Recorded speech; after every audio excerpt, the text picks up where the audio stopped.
All right, this is Block 3, Progressives in Power, Section 3, Progressive Successes, the 18th Amendment. This is the third in the line of the Progressive Amendments, and this marked the culminating victory of the forces of temperance. And if you remember, temperance, or the crusade against alcohol, had been a huge reform movement starting in the 1830s. And then from the 1830s to the 1840s to the 1850s, 1860s, 1870s, 1880s, 1890s, 1900s, 1910s, reformers worked tirelessly to try to get the country and cities and states and the country at large to ban alcohol.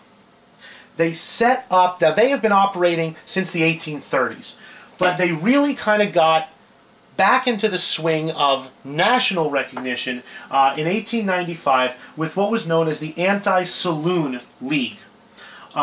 Carrie A. Nation was another female reformer who was behind this Anti-Saloon League. And the Anti-Saloon League joins with another reform movement, the Women's Christian Temperance Union, the Women's Christian Temperance Union.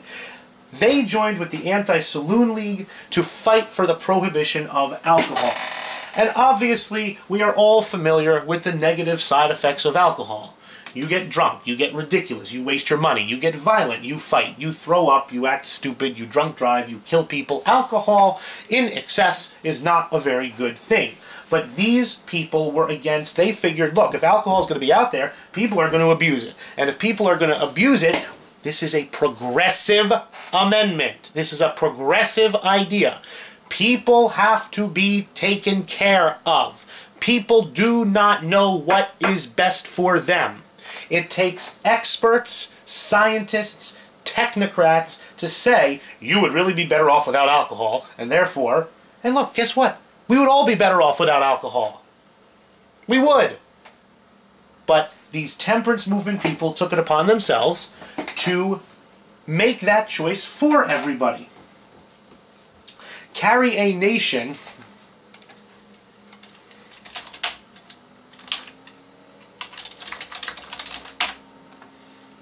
find her.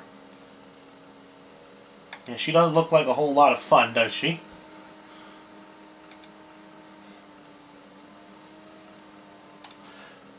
There's Carrie A. Nation. She was the United States' foremost crusader against alcohol. She was famous for literally attacking saloons with a hatchet by herself. She'd walk in with a big hatchet or an axe and start breaking the bottles of alcohol and the barrels of whiskey and the barrels of beer.